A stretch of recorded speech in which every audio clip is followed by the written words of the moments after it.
I used to think nothing could surprise me after 2 tours in Afghanistan. Turns out, I was wrong. What really broke me wasn't enemy fire or sleeping in sand for months. It was standing in a ballroom in Virginia, watching my sister act like I didn't exist. Picture this: 400 guests, a string quartet, crystal chandeliers, champagne towers, and me, Captain Rachel Donovan, U.S. Army logistics officer, standing at the back of the room in a rented navy blue suit that didn't quite fit right. My younger sister, Samantha, floated through the crowd like a movie star. She looked beautiful, I'll give her that. Lace gown, long veil, the kind of wedding people post on Instagram with captions about forever love. She caught my eye once. Just once. Then she looked away, like she'd spotted a stain on the carpet. A few seconds later, the MC introduced the father of the bride, and some man I'd never seen before stood up and waved. The crowd applauded. I didn't. Because our father died 12 years ago. And the man taking the bow wasn't family, he was her new husband's father's golf buddy. The entire room turned to look at him. No one looked at me. I was standing there, the one who paid for the venue, the catering, the flowers, the band, everything. $500,000 gone in 6 months of planning. Every contract, every deposit, every email had my signature. But that night, my name wasn't even mentioned. I had flown in from Fort Bragg the night before, after a 36-hour readiness cycle. I'd arranged leave with my CO, missed a logistics inspection, and drove 6 hours just to watch my sister pretend I'd died somewhere overseas. It wasn't even subtle. When guests asked her about her family, I overheard her say, "Oh, my sister's serving overseas right now. She couldn't make it." Meanwhile, I was standing 20 feet away. I don't know if she thought people wouldn't recognize me out of uniform, or if she just didn't care. I stood near the catering staff most of the night.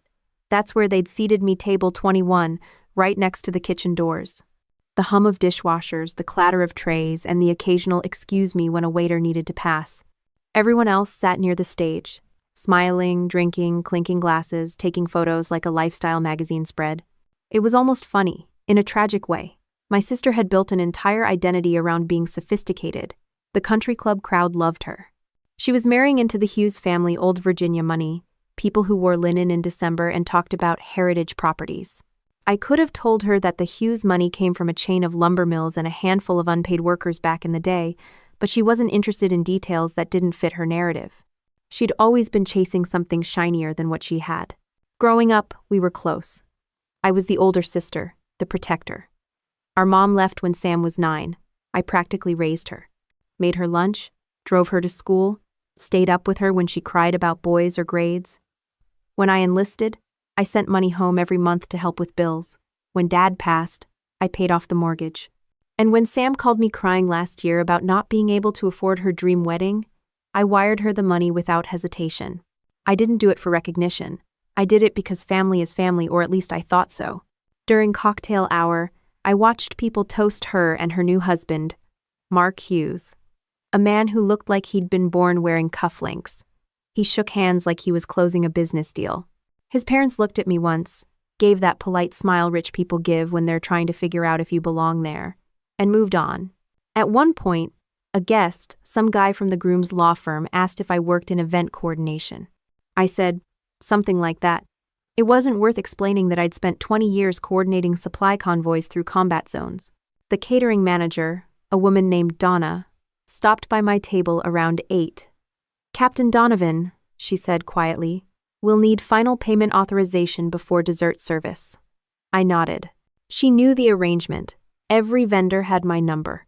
I had planned to pay the last $340,000 installment after the ceremony, call it insurance. Donna looked uneasy. "There's some confusion, ma'am. Mrs. Hughes's assistant told us you weren't attending tonight." Of course she did. My sister must have told everyone to keep my name off everything. "Don't worry," I said. "Everything's on schedule." She hesitated, then whispered, "It's none of my business, but it's strange the bride told several guests you passed away overseas." I smiled, but it wasn't the nice kind. Guess news travels fast. Donna opened her mouth to say something, then thought better of it. "Understood, ma'am." I wasn't angry then, not yet.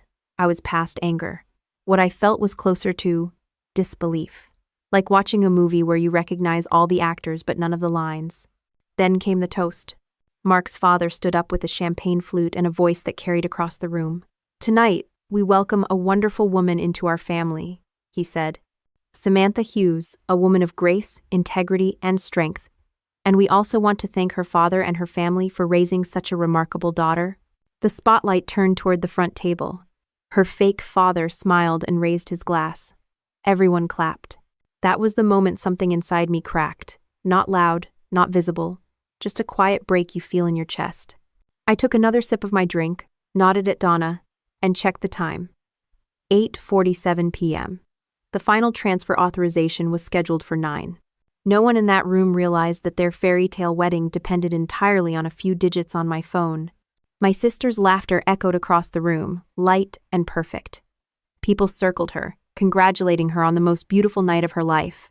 I stayed seated, watched, listened, remembered every time I'd defended her, every dollar I'd sent, every night I'd spent awake in the desert thinking of home. I thought of my father's voice, gravelly but kind. "Family doesn't mean they deserve you, Ray. It means you choose them anyway." Maybe he was wrong. The band started playing. Guests filled the dance floor. I could have left right then, but I didn't. Because for the first time in my life, I wasn't sure if my sister's betrayal was the worst thing that happened, or if it was the lesson I'd been avoiding all along. The music was still playing when I stepped outside for air. The night was warm, the kind that wraps around you like a blanket you didn't ask for. I could still hear laughter leaking from the ballroom, muffled by the thick glass doors. My sister's voice carried above the music, bright, polished, everything she wanted the world to think she was. The parking lot lights buzzed overhead. My rental truck sat between a Rolls-Royce and a Tesla. I leaned against the hood and took a breath that tasted like burnt champagne. I hadn't had a real drink in months, not since deployment rotation, but I was tempted. Instead, I scrolled through the messages from the unit updates, movement orders, one photo of my team at the range. Real people, real loyalty, no pretensa. I'd joined the army when I was 19. Not because I wanted glory, but because it was the only thing that made sense after Dad died. Mom had already left by then. She'd run off to Arizona with a guy who sold RVs. That left me and Sam. I promised I'd take care of her. I didn't realize at the time that promises like that come with expiration dates, especially when one person forgets they ever existed. While I was deployed, I sent money home every month. First, it was to cover utilities, then tuition, then rent for the apartment she couldn't quite afford on her own. I didn't complain. It felt good to help. I used to joke that I was her invisible roommate, the one paying all the bills but never using the shower. When I came home between tours, Sam always made a big show of introducing me to her friends as my sister in the military. It sounded proud enough, but over time the tone changed.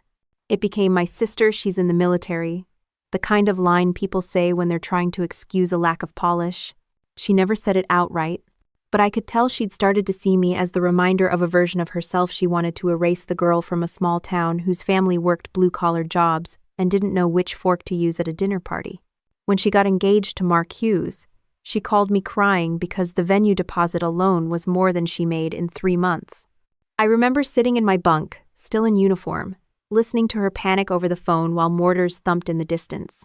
She was terrified of losing the booking at some vineyard in Loudoun County that her fiancé's mother insisted on. "I just need a loan," she said, voice shaking. "I'll pay you back after the wedding." She never said please, but I wired the money the same night. $500,000 total over the next few months. Venue, dress, catering, music, the whole production. I even covered the extra expense when the Hughes family decided to upgrade to imported orchids and crystal tableware. It was supposed to be her big day, and I didn't want her to worry about a thing. She'd text updates once in a while, photos of her fittings, mock-ups of invitations, screenshots of floral arrangements. I was just the silent sponsor, apparently. No mention, no gratitude, just invoices. Back at the base, the guys used to tease me for it. "You're basically her private bank," one of them said. I laughed it off. "That's what family does," I told them. But family doesn't usually delete you from their story. When I came home from my last rotation, she didn't even pick me up at the airport. I rented my own car, drove myself home, and found a wedding invitation in the mailbox addressed to Captain Rachel Donovan with no +1. No sister of the bride, just a polite RSVP card like I was one of the vendors. I thought maybe it was an oversight. Maybe she was just stressed. Wedding planning does weird things to people. But when I called, her tone was clipped. "Of course you're invited," she said. "But try not to talk too much about your deployments, okay? This is supposed to be light and elegant." Light and elegant. Like combat logistics were somehow too heavy for her new friends. That memory burned in my chest as I watched her dance with Mark under the chandeliers. Their smiles were perfect. The photographer circled them like a hawk, snapping angles that would make the Hughes family look like royalty. The crowd clapped on beat, drunk and blissful.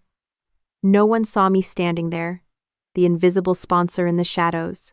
Someone tapped my shoulder. It was Donna again. "Captain, sorry to bother you," she said quietly, "but the coordinator asked if you could move your truck. The bridal limo's about to leave later and they want the shot clear." I nodded and pulled the keys from my pocket. She hesitated. "Ma'am, you okay?" "Never better," I said, smiling tight. "Just enjoying the view." She gave me a look that said she didn't believe me but wasn't going to push it. As I walked to the truck, I caught sight of Sam's face through the ballroom window. She was laughing at something Mark said. It was the kind of laugh you practice. I remembered the night before I shipped out for my first deployment. She'd sat on the porch steps beside me, wrapped in a blanket, crying because she didn't want me to go. "You're my hero," she said. "You always fix everything." Back then, it felt like a promise. Tonight, it sounded like a punchline. My phone buzzed again, an email notification from the bank confirming the final payment authorization reminder. I had until 9 p.m. to approve it. I checked the time. 8:51. I stared at the message for a long moment.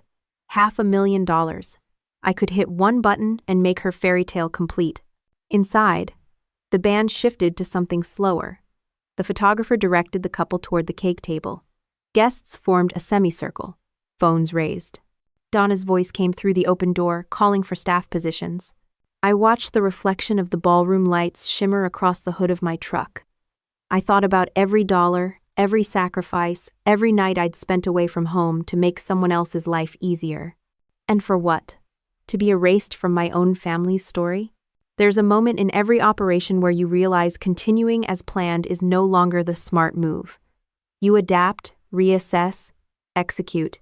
It's not personal, it's tactical. I looked at the screen again. Authorize payment. My thumb hovered over the button. Then I locked the phone and slipped it back into my pocket.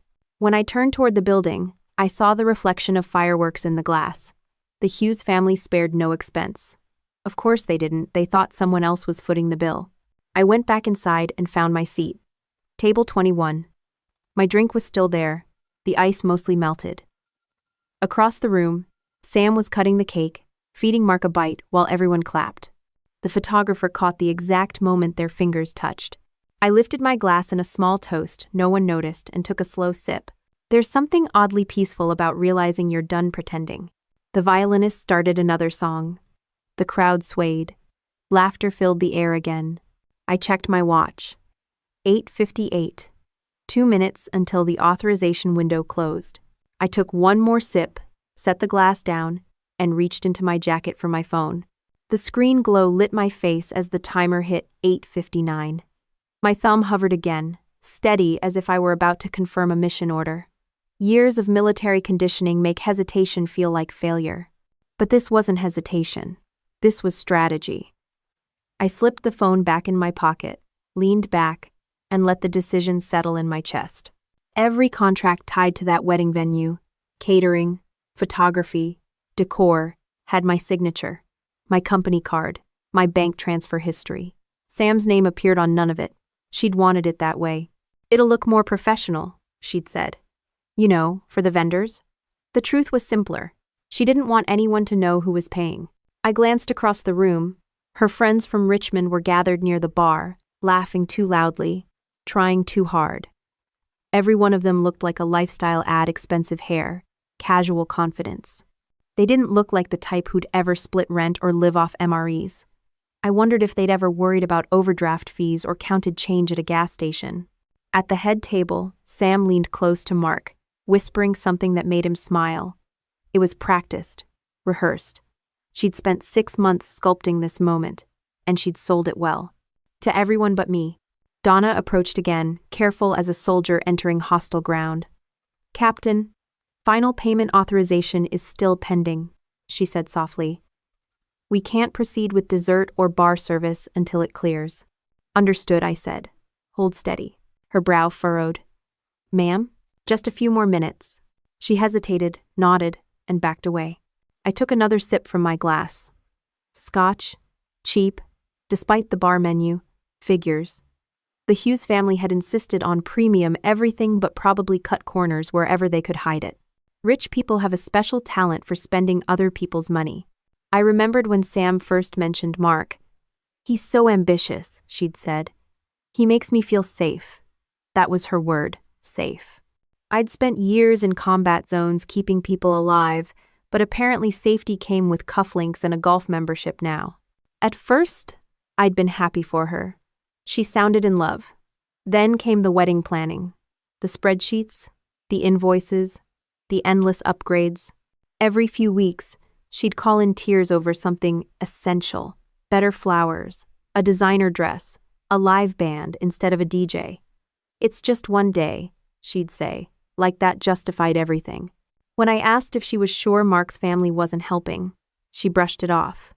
"They're contributing in other ways." Turns out, their contribution was advice and criticism. She wanted the wedding of her dreams. I wanted peace, so I paid. By spring, my financial advisor called, confused. "Captain Donovan, these transactions, are you aware you've spent nearly $500,000 on personal expenses?" "Not personal," I said.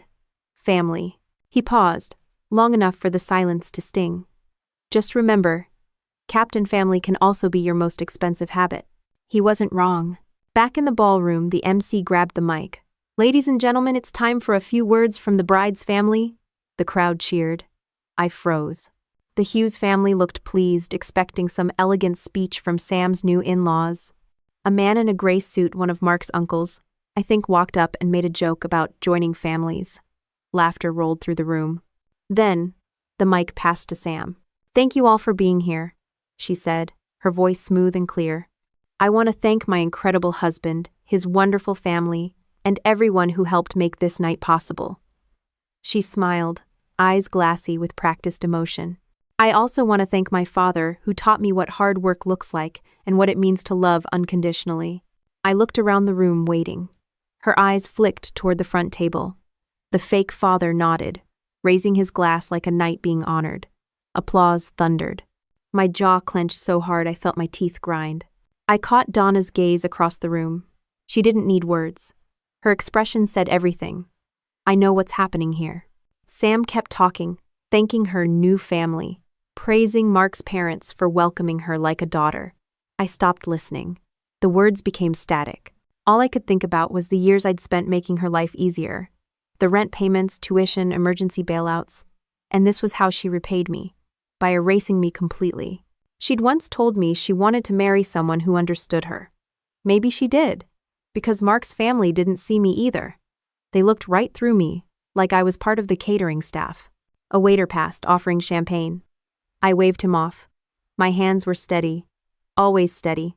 I'd done harder things than this. 9 p.m. Donna approached again, tablet in hand. "Ma'am, it's time." Her tone was calm, professional. She'd handled enough high-end events to know when the air was about to change. I took my phone out and unlocked the screen. The banking app glowed. Authorize payment. I looked around the room one last time. The lights, the laughter, the music, all of it ran on my dime. I thought about every soldier who'd ever sent half their paycheck home to keep their family afloat. I thought about Dad, about the last thing he said to me before his heart gave out. "Never let anyone spend your loyalty for you." The band started playing again. Sweet Caroline. Of course. Drunk people love predictability. I tapped cancel authorization. Donna blinked. "Mom?" "Payment suspended," I said quietly. "You'll get official notice within the hour." She nodded once. No argument. Just understanding. Professionals know when the client changes the mission. "Thank you, Captain." she said, and walked away. The crowd kept singing. Good times never seemed so good. They had no idea their good time had an expiration date. I slipped my phone into my jacket and exhaled slowly. My pulse didn't race. My breathing didn't change. I'd made harder calls under worse pressure. This wasn't anger anymore, it was execution. Across the room, Sam caught sight of me. For a split second, she froze mid-laugh. Maybe she saw something in my face, something she hadn't seen in years. The version of me that didn't bluff. She turned away, pretending it hadn't happened. That was fine. Donna whispered something to her assistant. The servers subtly slowed down. The bar paused, refills. The dessert trays never left the kitchen. None of the guests noticed yet, but the machine had stopped turning. And I sat there, quiet, calm, invisible again, except this time by choice. Mark raised his glass to another round of cheers. Sam smiled like the world was still perfect. And I let her. For now. The first sign something was off came from the waitstaff. They moved slower, uncertain, glancing toward Donna for cues. Most guests didn't notice the music and wine had loosened their attention, but a few started to whisper when their glasses stayed empty too long. I sat back, watching the cracks spread. Sam had no clue. She was in her element, holding court in the middle of the dance floor, glowing under soft lights that cost more than my entire truck. People hovered around her, telling her how perfect everything was.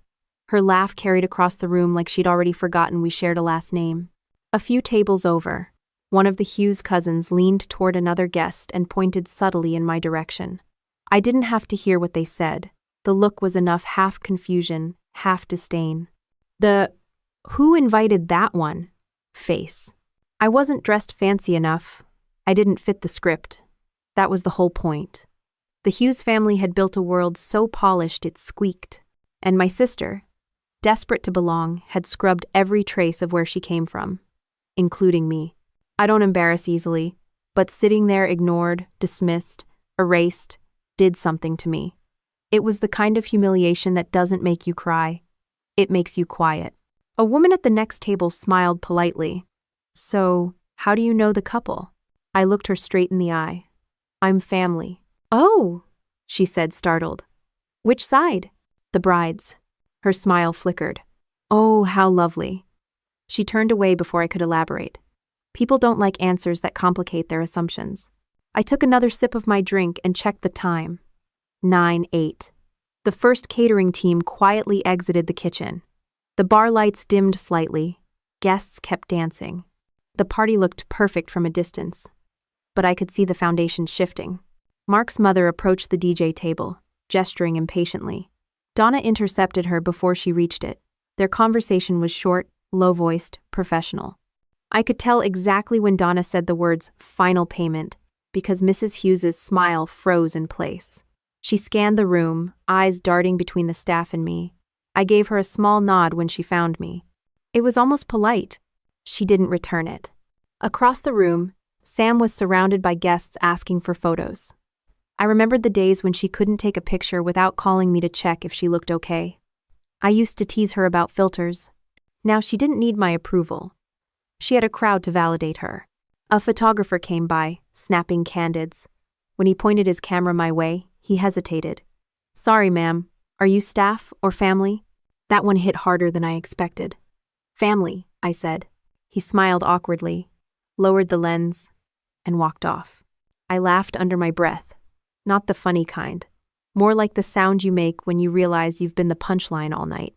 The music shifted to another love song. Guests swayed, oblivious.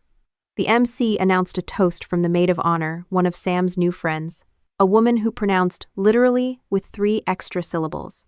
She clinked her glass and started talking about how Sam deserved happiness because she was the most genuine soul. I nearly choked on my drink. Genuine wasn't the word I'd use for someone who'd erased her own sister. Halfway through the speech, the microphone cut out. A quick flicker, then silence. The timing was perfect, pure coincidence maybe, or poetic justice. The maid of honor tapped the mic a few times. Donna appeared out of nowhere to fix it. I watched her check her phone mid-step. She'd just received confirmation that the payment cancellation had gone through. Sam frowned at the interruption but recovered quickly. She grabbed the mic and laughed it off. "Guess the equipment's tired too," she said. The guests laughed. Rich people love pretending inconvenience is quirky. Mark's father approached me not long after. Captain Donovan, correct? He said. His tone was all surface charm. We heard so much about you. I doubted that. Good things, I hope. He chuckled. Of course. Samantha said you've been very supportive. He lingered on the last word like it meant useful. I gave him a professional smile. That's one way to put it. Must be nice. Having family in the service, he continued. Adds a touch of honor to the occasion. Honor's easy to add, I said. Harder to live with. He blinked, not sure if I was insulting him or not. Well, we appreciate your sacrifice. I nodded.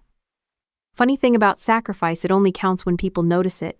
He laughed uncomfortably, patted my shoulder, and drifted back toward safer company. I could feel eyes on me now. Word was spreading. Maybe someone had whispered something. Maybe the energy had just shifted enough that people sensed it. The bride's mysterious sister in uniform wasn't blending in anymore. Sam approached me between songs, holding her champagne like it was a prop. Ray, can we not make this awkward? She said under her breath, smiling for the crowd. You already did that, I said quietly. She kept her smile frozen. Look, this night is important. Please don't start anything. I haven't said a word. Then keep it that way. She turned and walked off before I could answer. I sat there, calm, not angry, just done. That's the best word for it. Done. The DJ switched to a slower song. Couples filled the dance floor again. I noticed the catering staff had started clearing plates early. Mrs. Hughes whispered furiously to her husband. Donna stood near the bar, checking her watch. The air in the room was shifting. You could almost feel it, the way soldiers feel pressure before a mission changes. I'd felt it before, right before something blew up, literally or figuratively. Sam moved through the crowd, shaking hands, pretending not to see the tension building. Her voice got louder, like volume could drown reality. A few guests started murmuring about the lack of refills. Someone joked that the bar ran out of champagne. Mrs. Hughes didn't laugh. She was on her phone, pacing. I finished my drink and placed the glass down gently. Guess honor really does have a price tag, I said to no one. Donna approached one last time. Captain, everything's under control. For now, she said quietly. For now's good enough, I replied. She gave a small nod and turned back toward the kitchen. The DJ tried to lighten the mood by calling everyone for a group photo. The guests cheered half-heartedly. Sam smiled wider, clinging to her perfect night. I stepped back, letting the crowd close in front of me. The photographer counted down. 3, 2, 1, smile. The flash went off, bright and blinding. For a split second, everyone froze mid-laughter, perfectly posed in a lie that was seconds away from unraveling. The flash faded, and I watched them blink, unaware that their picture-perfect world was already starting to crack. The band struck up the next song. I could hear the opening chords over the low hum of guests gossiping about the little payment issue. Sam's smile faltered for the first time that night. Mark leaned in, whispering something that made her glance my way. I lifted my glass slightly in her direction and smiled back. Mark whispered something to Sam again, but she didn't move. Her smile froze in place, a little too tight now. She glanced toward the bar, then the kitchen, then at me. I didn't look away. It wasn't a glare, not even a challenge. Just eye contact long enough for her to know I was done pretending. The DJ kept playing like nothing was wrong. People danced, half drunk, half clueless. That was the thing about expensive crowds, they never notice a storm until it messes up their shoes. Donna stood near the service entrance, talking quietly into her earpiece. Her team was in motion, but restrained, calm. Professionals can pause chaos before anyone realizes there's a problem. I respected that. Sam finally broke eye contact. She said something to Mark, and he walked toward his father. Within seconds, both men were huddled near the bar with the venue manager. I could read the posture. Concern disguised as politeness. Mrs. Hughes hovered nearby, pretending to scroll her phone. I stirred the ice in my glass, the cubes clinking in rhythm with the band. My pulse hadn't changed once all night. That calm I'd learned overseas never really goes away, it just waits for a moment to surface. There's a type of silence before everything hits. You learn to recognize it in combat zones. The air goes still. Voices drop. The world narrows. That same silence was spreading through the ballroom. Conversations softened. People started sensing something off, even if they couldn't name it. I watched a waiter discreetly remove half-empty wine bottles from tables. He avoided eye contact with me. Smart man. Sam's bridesmaid came over, cheeks flushed from dancing. "You should join us," she said cheerfully. "It's your sister's big day." I smiled. "I think she's already got plenty of company." "Oh, come on," she insisted. "You'll regret it if you don't." "Trust me," I said. "Regrets already covered." She laughed awkwardly and drifted away. The Hughes patriarch walked toward my table, holding his drink like a weapon. "Captain Donovan," he said.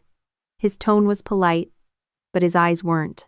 "I understand there's been some confusion regarding tonight's arrangements." "Confusion," I repeated. "That's one word for it." "Surely this can be resolved quietly," he said. "We wouldn't want to disrupt Samantha's special evening." "That depends," I said. "Do you plan on paying the $340,000 balance?" He blinked. "Excuse me? That's the amount due for tonight's services. Every contract's in my name. The venue, catering, entertainment, everything. I paid the deposits, the rest's pending." His face shifted. "There must be some misunderstanding. The Hughes family didn't pay a dime," I said evenly. "But don't worry, your name's not on the paperwork either." He tried to laugh it off, but it came out brittle. "I see what's happening here." "I don't think you do." He stepped closer, lowering his voice. "Captain, this is neither the time nor the place to discuss finances." "It's exactly the time," I said. "The place too. The staff doesn't work for free." His nostrils flared. "You wouldn't ruin your sister's wedding over a business transaction. $500,000 isn't business. It's investment. And I'm done investing in people who treat me like a liability." Before he could reply, Donna appeared beside us, professional as ever. "Mr. Hughes, Captain Donovan," she said. "I'm afraid we need immediate clarification on the final payment. Without it, service cannot continue per contract terms." He forced a smile for her. "Of course there's no issue. The bride's family has everything under control." "Then you'll make the payment?" she asked. He glanced at me. "Naturally. Just confirm the account details." Donna turned to me. "Captain, the authorization's closed," I said. "No funds will be released tonight." Donna nodded, expression neutral. "Understood. Thank you for your confirmation." Mr. Hughes blinked, confused. "Wait, what?" She walked away, leaving him standing there, speechless. Across the room, the staff began moving quietly, efficiently. The music kept playing, but behind the scenes the system was winding down. The champagne was gone. The bar lights dimmed again. The cake table remained untouched. Mrs. Hughes was whispering furiously to her husband now. Sam caught sight of them and hurried over. I couldn't hear the words, but her gestures told the story, wide eyes, hands raised, a silent, "What's happening?" The elder Hughes pointed at me. Sam turned, scanning the crowd until she found me again. She froze, understanding, landing, all at once. The band shifted into another song, something upbeat, tone deaf to the tension. Guests danced anyway, determined to ignore reality. But whispers were spreading faster now. A woman near the bar asked if the power was going out. Someone else joked about the bar, rationing drinks like it's wartime. They weren't far off. Mark left his family huddle and came toward me, face tight. "Ray, can we talk privately?" I nodded toward the empty patio doors. "Sure." We stepped outside. The air felt cooler, heavier. He didn't waste time. "What the hell are you doing?" "Saving us all from a bigger embarrassment," I said. "You're making one right now, only because your wife lied to everyone here." He frowned. "About what?" I stared at him. Either he was a great actor or he truly had no clue. About who paid for this wedding. About who she is. About me. "Ray, this is insane. She told everyone her sister's overseas." "Yeah. She said I was still deployed. Dead, according to some guests." He blinked. "What? That can't be right." "Ask around," I said. "Seems I'm a ghost with a checkbook." He rubbed his face, pacing. "Look, I get that you're angry, but this isn't the way to handle it. You're humiliating her." "No," I said. "She did that to herself. I'm just done funding the performance." He sighed. "You know how much pressure she's under." "My parents—" "Your parents don't matter here," I interrupted. "You're married to her, not them. You might want to start acting like it." He glared, jaw tight. You think you're the only one who's sacrificed for her? I tilted my head. You spent a few months picking flowers and tasting cake samples. I spent 20 years paying bills she couldn't handle. That shut him up. After a long silence, he said quietly, "You've made your point. Let's just go back in and smooth it over." "There's no smoothing over deceit," I said. "Only consequences." He stared at me like he was trying to figure out what kind of person I was. "You military types always need an enemy, don't you?" "Sometimes the enemy wears the same last name," I said. He shook his head and walked back inside, shoulders stiff. Through the glass doors, I saw Sam standing alone near the stage. Her perfect posture had wilted. She was talking to the venue manager now, who held a clipboard and a face full of businesslike concern. The crowd was still pretending to have fun, but the laughter had gone thin. Half the guests were glancing at their phones, the universal sign that an event had officially lost momentum. I stayed on the patio for a minute, breathing in the quiet. Inside, the music sounded muffled, distant.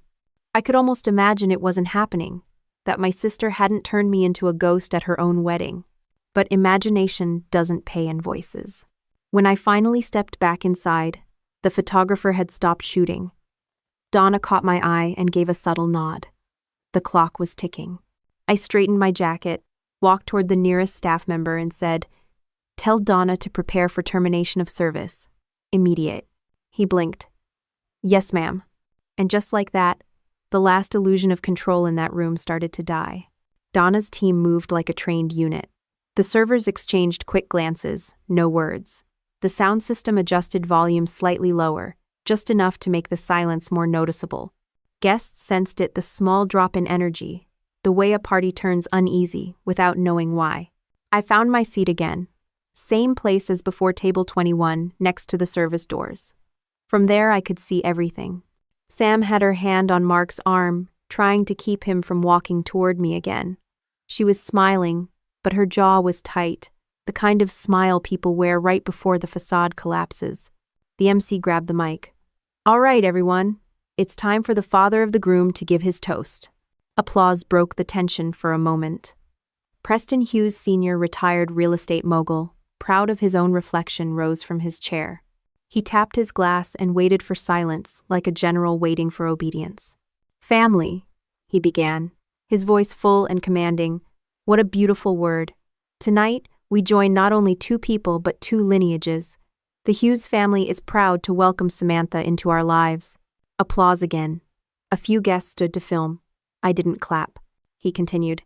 "And we must also thank the man who raised this extraordinary woman, the father who taught her the value of hard work and integrity."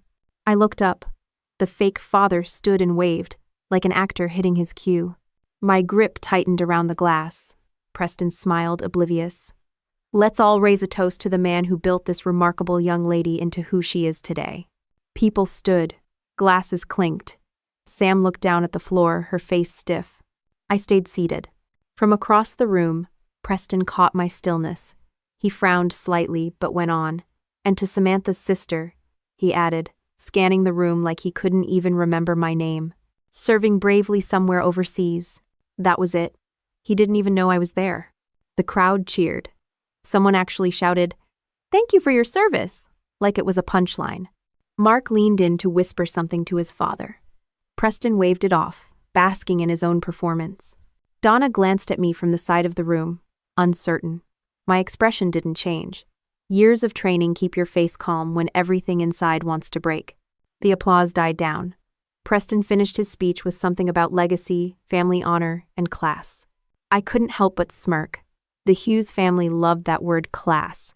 The kind of people who think class can be rented along with crystal glassware. Then came the worst part. Sam took the mic next. Her voice trembled slightly, whether from nerves or guilt I couldn't tell. "I just want to say thank you to everyone who made this night possible," she said. "To my husband, to the Hughes family, and to my father, who taught me everything about loyalty and hard work." The fake father nodded, smiling modestly. Guests clapped again. I set my drink down carefully, stood, and buttoned my jacket. Donna noticed first. Her eyes widened, understanding. I walked toward the stage, slow, steady, deliberate. Every step felt heavier, but not from hesitation, from finality. The microphone squeaked as I took it from Sam's shaking hand. "Evening, everyone," I said, my voice carried across the room. "I'm Captain Rachel Donovan, Samantha's sister." The silence that followed was instant and absolute. A murmur rippled through the crowd. Sam went pale. Mark froze. "I'm not overseas," I continued. "I'm right here, the one you've all been told couldn't make it." I looked directly at Preston Hughes. "And for the record, sir, our father passed away in 2012, so whoever you just toasted wasn't him." Gasps. Actual gasps. The kind of sound you only hear when people realize the script just caught fire. Sam whispered, "Ray, stop." I didn't. "I wasn't planning on saying anything tonight," I said, voice steady. "But since my family seems to have misplaced me, let me clarify a few things." I motioned to Donna, who stepped forward with a slim binder. "These are the contracts for tonight's event venue, catering, entertainment, floral design, photography." I looked out over the stunned guests. All signed by me. Whispers started immediately. Someone in the back said, "Wait, what?" "Every invoice," I continued, "was paid by Donovan Holdings. That's my company. I wired $500,000 to make this night happen. But apparently, I also died somewhere along the way." A nervous laugh rippled through the room, the kind people make when they're hoping it's a joke. Sam's voice cracked. "Ray, please." I turned to her. "You erased me from your wedding. You told everyone I was gone. Why? Because you thought I'd embarrass you? Because your new in-laws wouldn't approve of someone who works for a living?" She shook her head, tears starting. "It wasn't like that." "Really?" "Because everyone here seems pretty comfortable celebrating your imaginary version of our family." Preston stepped forward. "Captain, that's enough." I cut him off. "You should probably sit down, sir. This next part's business." He froze. Not used to being told no. I looked at Donna. "Confirm for the record. Has the final payment been made?" She held up her tablet. "No, ma'am. Payment authorization was declined at 9 p.m. The murmuring grew louder. I nodded. "Then by contract, services are suspended effective immediately." The room erupted gasps, protests, confusion. Guests started pulling out their phones. The band stopped mid-song. Mrs. Hughes shouted something about calling security. Donna didn't flinch. "Ma'am, our policy is clear," she said. "No payment, no service." Mark turned on me. "Are you out of your mind? You're ruining everything." "No," I said quietly. "I'm just collecting what's mine." I stepped down from the stage. Cameras flashed. Someone had started recording. The story was already halfway to social media before I reached my seat. Sam followed me, face streaked with makeup. "You didn't have to do this," she said, voice trembling. "Yes, I did," I said. "You don't get to bury me and still spend my money." She grabbed my arm. "You're destroying my life." "Your life." I looked around at the frozen guests, the halted party. "This was never your life, Sam. It was mine. You just borrowed it for a night." She let go like I'd burned her. Behind us, Donna gave the signal. The staff began clearing tables, shutting down bar lights, unplugging the sound system. The illusion dissolved in real time.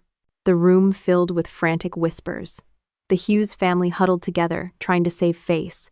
Guests backed toward the exits. The photographer packed up silently. I sat back down at table 21 and took a sip from my now warm drink. For the first time that night, the silence felt honest.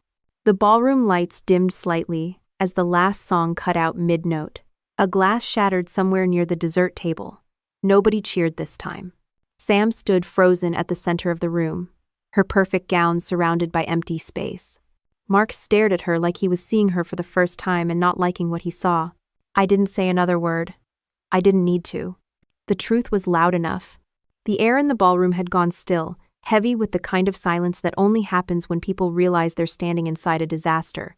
Guests were frozen mid-motion, half with their phones out, half pretending not to film. The band looked at one another, unsure if they should keep playing or just vanish. I stayed seated, calm as ever. The kind of calm that unnerves people who expect an apology. Years in uniform teach you how to hold steady while everything else collapses. Donna walked toward me again. "Captain," she said quietly. "Security asked if they should intervene." I shook my head. "No need. Everyone's safe. Just unpaid." She nodded once. "Understood," Then she turned to her staff, professional to the last second. Please escort the guests to the exit once they finish their drinks. A murmur spread. Someone shouted from the back. Is this a joke? Another voice answered. She wasn't kidding about paying for everything. Sam stood frozen near the stage, bouquet trembling in her hand. Her eyes darted from face to face like she was searching for an escape route that didn't exist. Mark stepped forward, voice low but sharp. Ray, you've made your point. You can stop now. I didn't make a point, I said. I just stopped funding your lie. He looked around, realizing the cameras were still pointed our way. Can we please talk in private? You had months to talk, I said. You just weren't listening. He exhaled, looking at Sam, then at her parents-in-law, then back at me. You could have just said no when she asked for the money. I smiled slightly. You'd be surprised how many people don't hear no until it costs them something. A guest near the bar whispered, "This is insane." And someone else replied, "It's kinda badass." I didn't react. The audience wasn't the point. This was never about revenge for the sake of spectacle. It was about clarity, about taking back control from people who thought my silence meant permission. Sam finally spoke, her voice cracking through the noise. You ruined my wedding. No, I said evenly. You did. I just stopped pretending it was perfect. She blinked, tears starting again. You don't understand how much pressure I've been under. I stood, meeting her eyes. Pressure? You think lying about your own sister is pressure? Try being shot at while wiring money to make sure your family has heat. The room went dead quiet again. Mrs. Hughes finally stepped in, face flushed red. This is unacceptable. You're embarrassing everyone. I turned toward her. Don't worry, ma'am. Your family's reputation will survive. Mine already did. She gasped like I'd slapped her. Donna's staff continued dismantling the setup, moving with quiet efficiency. The cake, 4 tiers of sugar and debt, was carried away untouched. The florist began boxing arrangements. Mark ran a hand through his hair, muttering, Jesus Christ. I looked at him. You married into this. Congratulations. He didn't answer. Someone in the crowd, one of Sam's so-called friends, said loud enough for people to hear, I thought her sister was dead. Another voice whispered, She looks very alive to me. Sam turned toward them, her face crumbling. Please, just stop talking. The whispers didn't stop. They never do. The venue manager approached Donna, holding out a clipboard. We've paused all accounts until confirmation, he said. What about cleanup overtime? Donna pointed toward me. Send it to the authorized account. He nodded and left without question. Sam's bridesmaid, the one who'd lectured about genuine happiness, stumbled over in tears. Ray, please, she said. This isn't fair. I raised an eyebrow. You think lying to 400 people is fair? She didn't mean to. She meant every part of it, I said. She rehearsed it, built it, and sold it. I just canceled the payment. The bridesmaid opened her mouth, then closed it again. Sam whispered, Why are you doing this to me? Because you needed to remember who kept you standing. That stopped her. For once she didn't have a comeback. The lights flickered slightly as the sound system powered down. Without music, the silence became deafening. You could hear the faint clatter of glass being cleared, and the click of high heels leaving marble floors. Mark's father turned to his wife. We should go, he muttered. Mrs. Hughes didn't move. We can't just leave, she hissed. You can, I said. You're not on the billing record. They both glared at me, but neither argued. As they left, guests began following. The grand wedding turned into a slow evacuation. Dresses rustled, chairs scraped, voices dropped into whispers that would fuel gossip for months. I stayed still, hands in my pockets, watching. Every detail etched itself into my memory, the sound of the last song dying halfway through, the smell of spilled champagne, the sight of my sister's perfect dream collapsing under its own weight. It wasn't satisfying. Revenge rarely is. It was just necessary. Sam stumbled toward me, makeup streaked, veil half torn. Please, she said, voice breaking. I'll pay you back. I'll fix this. Just tell them to stay. You don't have that kind of money, I said. And you never did. She clutched my arm like a drowning person. Then what do you want from me? I looked at her hand gripping my sleeve. The same hand I used to hold when she had nightmares as a kid. I wanted you to tell the truth, I said. But that ship's gone. She let go slowly, eyes hollow. Donna returned, voice quiet but firm. Captain, the contract's officially void. The facility will close in 20 minutes. Understood, I said. She hesitated. For what it's worth, ma'am. I've never seen someone handle something this coldly. In a good way, I smiled faintly. It's not cold, it's clean. Donna nodded and walked away. The last guests were leaving, murmuring apologies they didn't owe anyone. One man stopped by my table, an older veteran, judging by the way he carried himself. You Army? He asked. Yes, sir. He nodded once. Damn good execution. I couldn't help but laugh quietly. Thanks.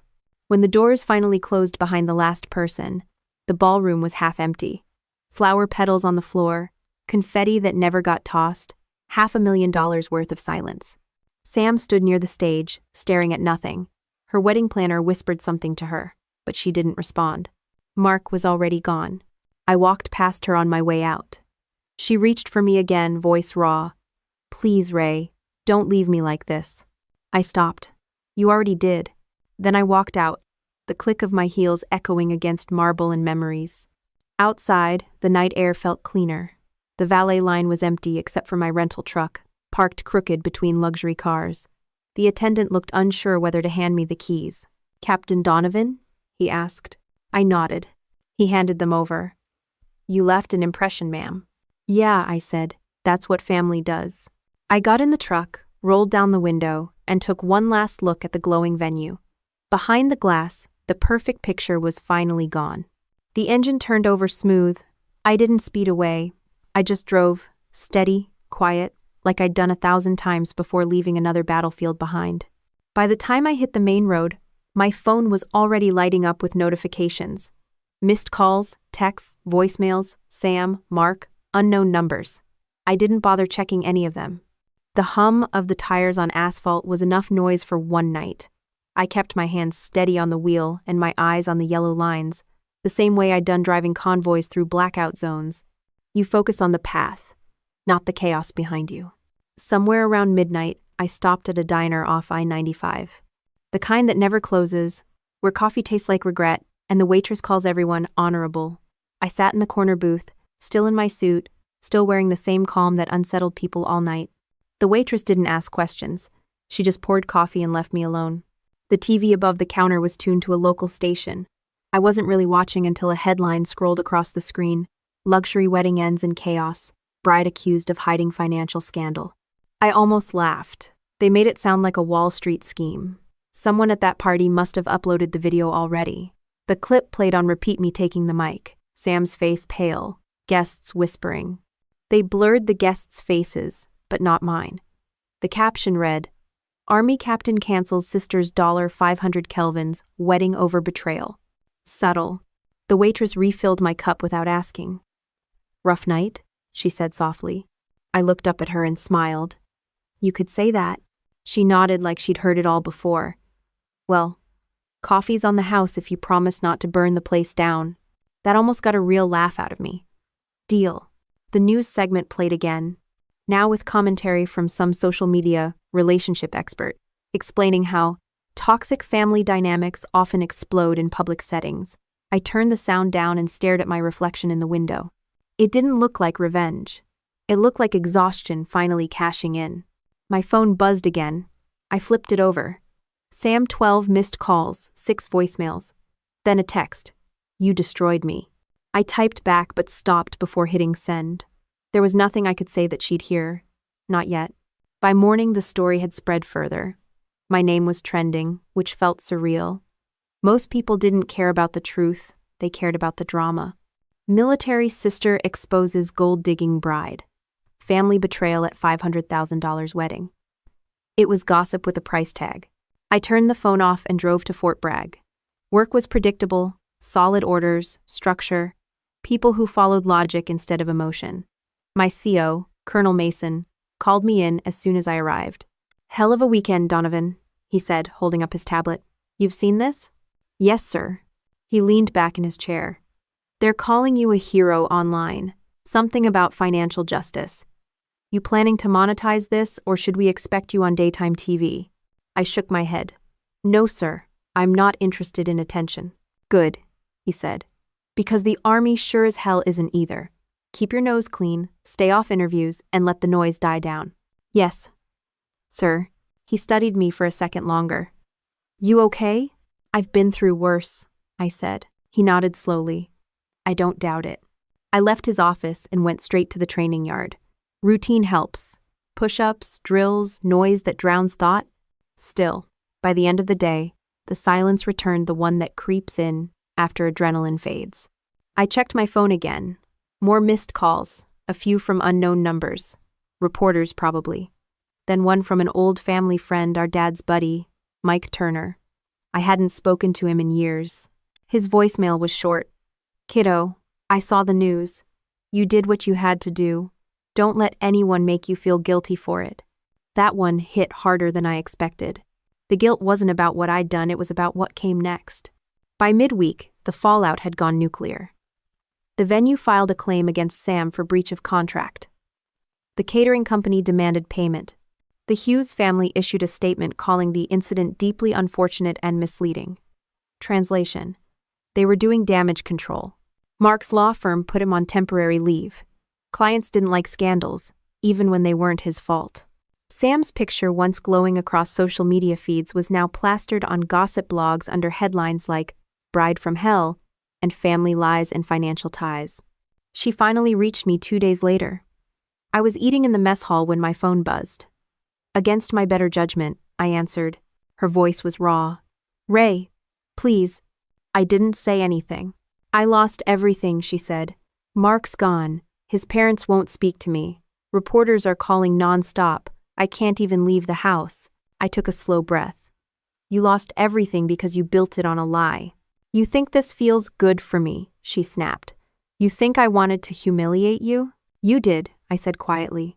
Just not like this. The line went silent.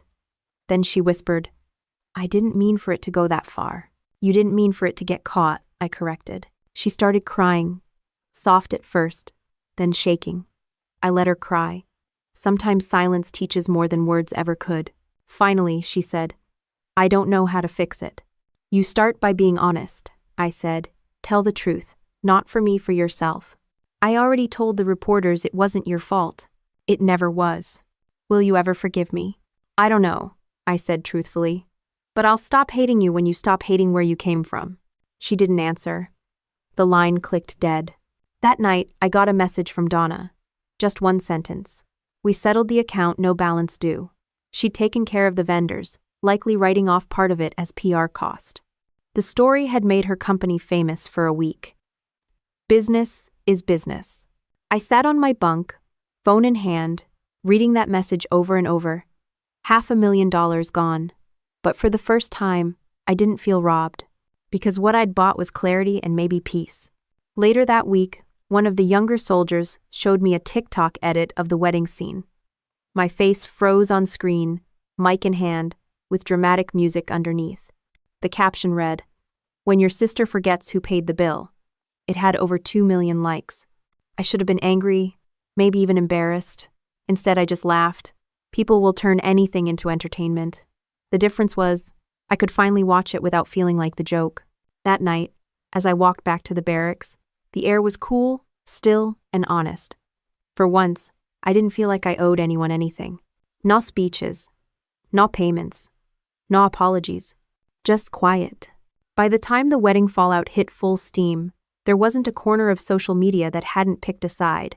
Half the comments called me a hero, the other half called me vindictive. America loves revenge stories, until they realize one of them could have been the villain. I stopped checking notifications after the third day. The story had turned into entertainment. Edits, memes, reaction videos, all with dramatic titles like, My sister pretended not to know me, so I ended her $500 Kelvin's wedding. It wasn't even about us anymore. It was about the internet's need for drama to fill their day. Sam went dark online. She deleted every profile, every wedding photo, every trace of the life she'd tried to sell. When reporters couldn't reach her, they came after me. CNN, Fox, morning shows, tabloids, everyone wanted the soldier who canceled her sister's dream. I said no to all of them. Silence hurts louder than words when people are desperate for a quote. 2 weeks later, I got a letter in the mail. Handwritten, shaky, sent from Sam. I didn't open it right away. I let it sit on my counter for 3 days before I finally read it. She started with, "I don't know how to apologize without sounding like I want forgiveness." That was the only honest line in the whole thing. The rest was guilt, excuses, half-truths about pressure, about trying to fit in, about wanting to feel like she belonged somewhere better. She ended it with, "You've always been the strong one. I just wanted to know what it felt like to be proud for once." I folded the letter, put it back in the envelope, and left it in my desk. I wasn't ready to answer her. Maybe I wouldn't be for a long time. At the base, people still whispered about it like a campfire story. Soldiers love a moral, especially when it involves standing your ground. Some of them asked if I'd do it again. I told them I didn't regret what I did, but I regretted what it proved. The Hughes family lawyer sent a letter next. "Cease and desist," it said, accusing me of defamation, interference, and emotional distress. They probably hoped I'd panic. Instead, I forwarded it to my own lawyer, who laughed. "They won't follow through," he said. "They can't afford discovery." He was right. They didn't. It didn't stop Mark from calling, though. His number popped up one evening when I was cleaning my gear. Against my better judgment, I answered. "Ray," he said, his voice hoarse. "I need to talk." I stayed quiet. "I left her," he continued. "There's no fixing this. My parents are furious. My job's on hold. You really blew up everything." "I didn't light the match," I said. "I just stopped holding the fire." He sighed. "You think you did the right thing?" "I know I did the necessary thing." He laughed softly, bitter. "You really are a soldier. Everything's either a mission or collateral damage." "Maybe," I said, "but at least I know which is which." He didn't have an answer for that. Before hanging up, he said something that stuck with me. "You could have just let her lie." I thought about that long after he hung up. He wasn't wrong. I could have. But then what?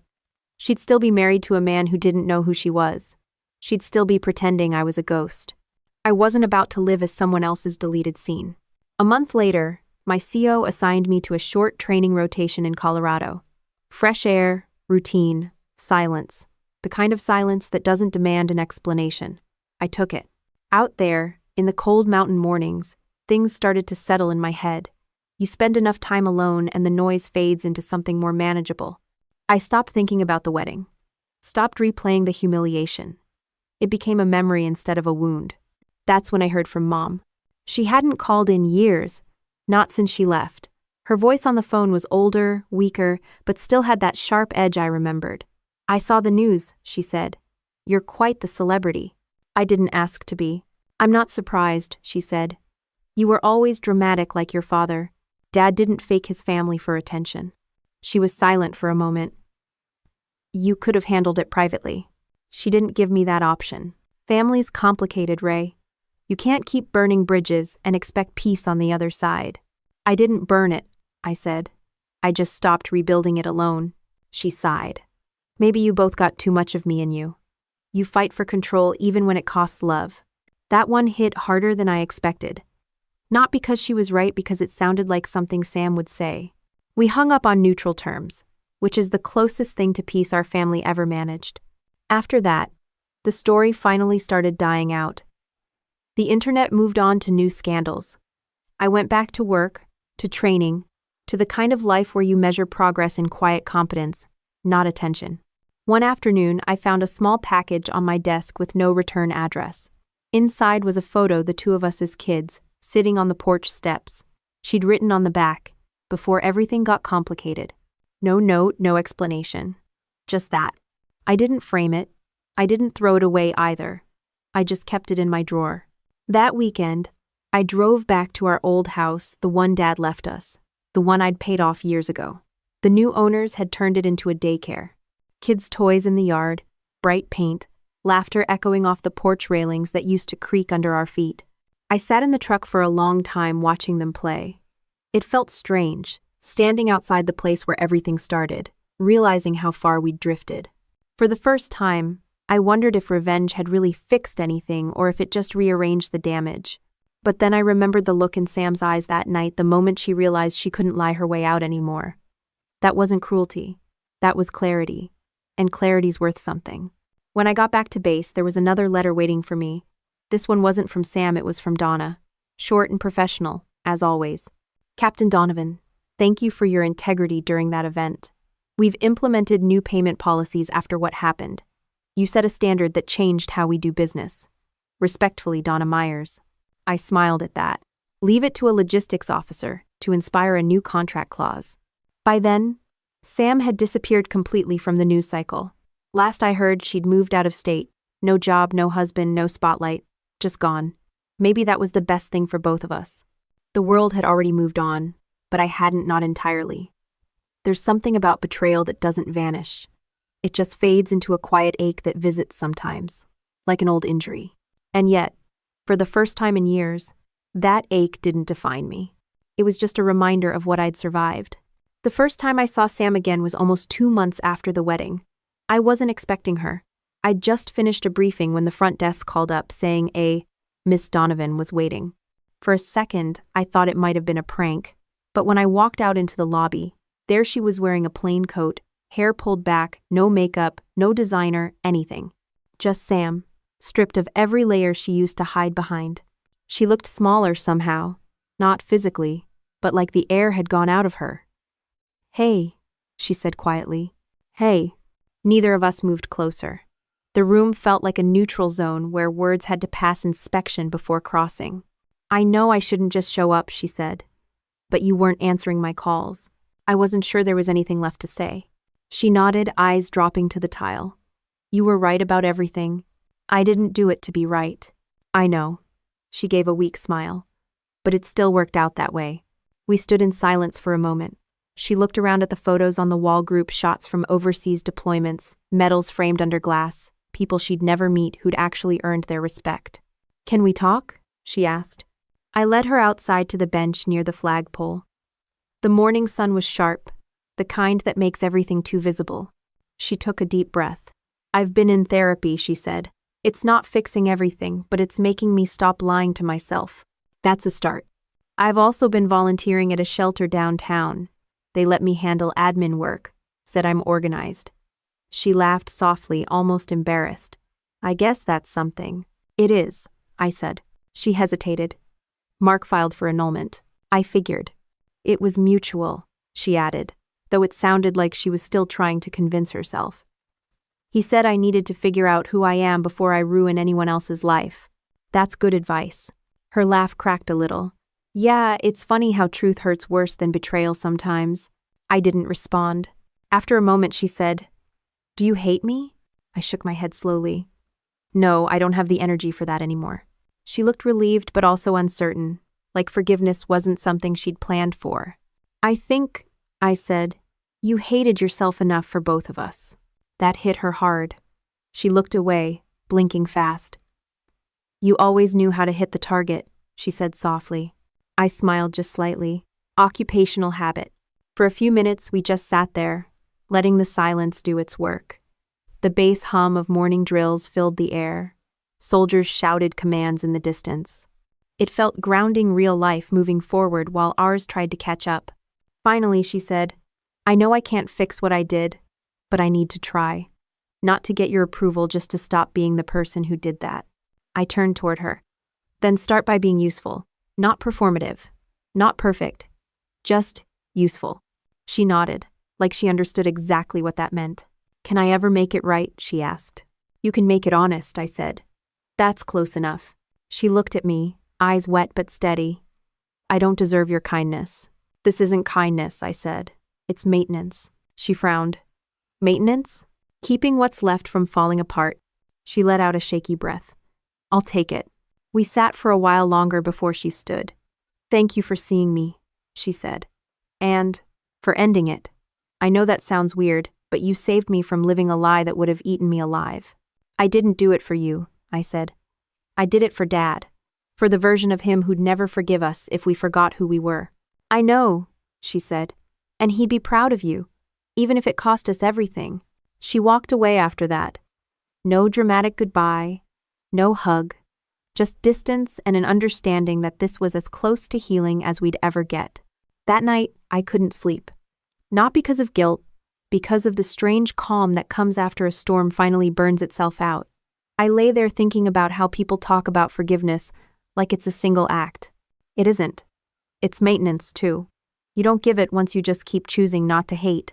Over the next few weeks, I noticed changes in small, quiet ways. Sam started sending me short texts, updates, really. Got hired full-time at the shelter. Paid off the first vendor from the wedding. Mom called, didn't yell. She wasn't asking for approval, just recording progress like a soldier writing field notes. Each message landed softer than the last. One afternoon, she sent a photo of herself in a plain office, holding a stack of papers. "First paycheck," the caption said. I didn't reply right away, but I smiled. Somewhere between her failure and her rebuilding, she'd finally become real. At work, life went back to normal. The higher-ups stopped caring about my viral moment. The soldiers stopped whispering. The internet moved on to new scandals. But one thing didn't fade the lesson. The realization that family isn't about who shares your blood. It's about who respects your effort. And sometimes it takes losing everything to see who that really is. Late one evening, I went through the box of old family photos I'd shoved in storage years ago. Pictures from when we were kids. One caught my attention. Dad teaching us how to change a tire. Sam's hands covered in grease, mine holding the flashlight. We were laughing like idiots. No pressure, no status, no audience. Just family. I taped that photo inside my locker the next day. A quiet reminder that truth, even messy truth, is the only thing worth carrying forward. A week later, Sam came by again. She didn't call first, just showed up with a folder in hand. "I brought you something," she said.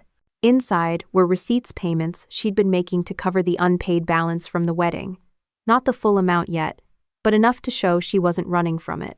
"I said I'd fix what I broke," she said. "This is a start." I looked up at her. She didn't look broken anymore, just tired but steady. "You don't have to prove anything to me," I said. "I'm not," she replied. "I'm proving it to myself." For the first time, I believed her. She sat down across from me, same bench, same sunlight. But this time the silence between us didn't sting, it felt earned. Maybe forgiveness wasn't something grand. Maybe it was this two people sitting in the aftermath, realizing they could exist in the same world again without pretending. She smiled faintly. "You still drive that ugly truck?" I laughed. "Still runs better than your ex's BMW." We both laughed. Really laughed. For the first time since before everything fell apart. It wasn't redemption. It wasn't closure.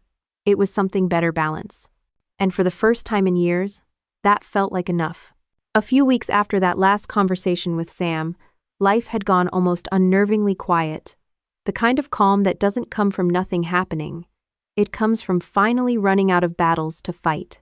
I was sitting in my office on base, finishing reports, when an email pinged. Subject line: Event invitation. Veterans fundraiser, hosted by Safe Haven Shelter. The sender's name made me pause.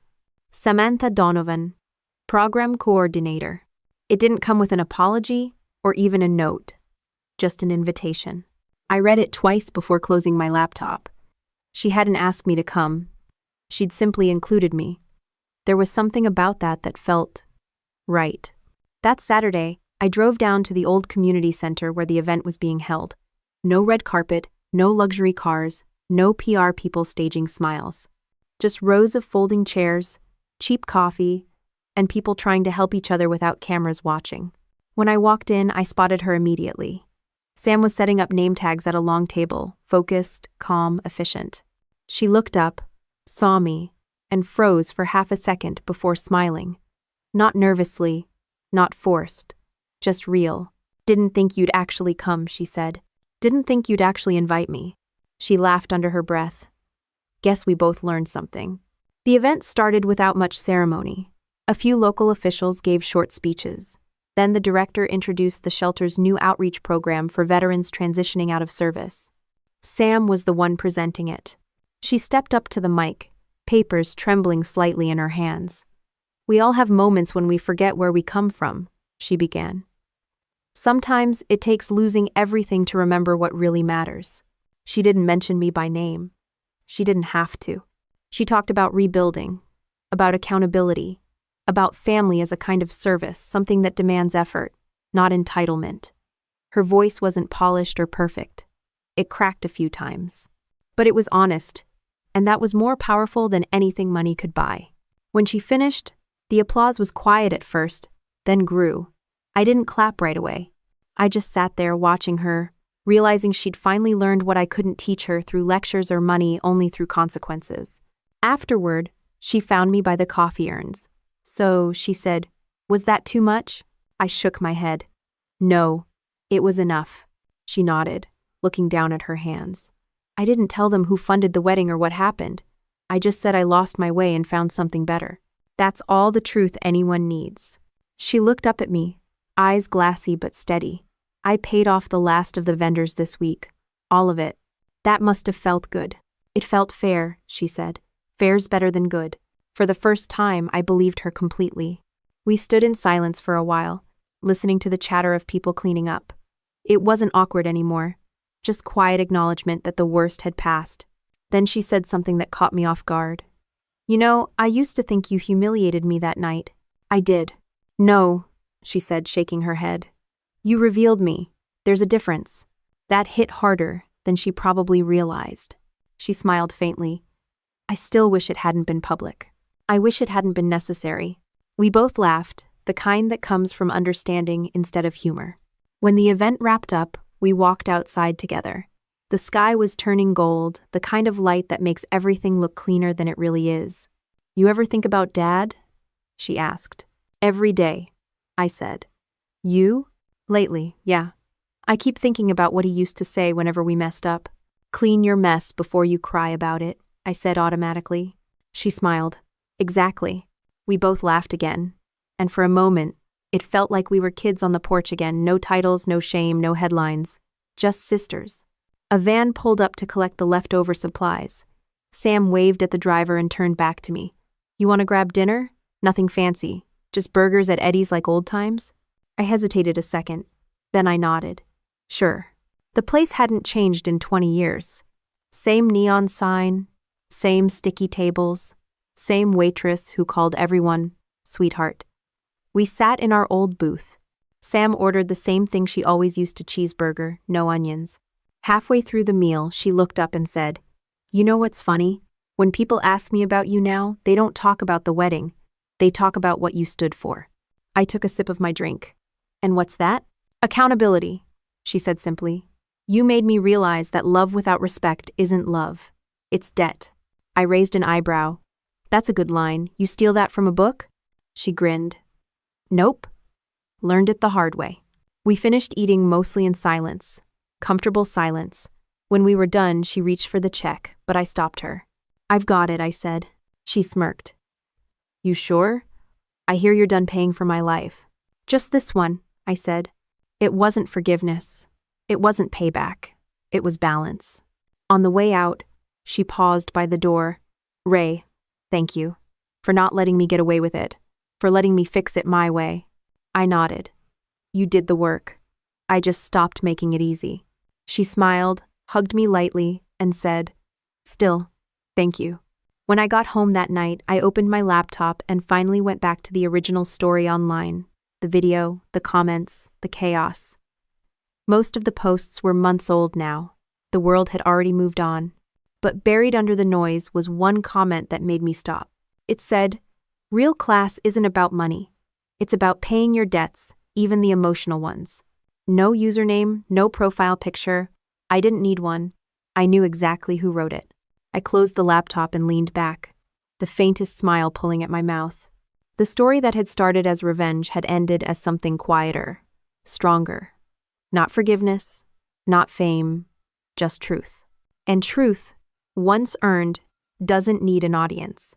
Outside, the wind picked up, rattling the flag outside my window. I stood there for a while, watching it move in the dark, steady and unbroken. For the first time in a long time, I felt the same way. No anger, no shame. Just honor finally paid in full.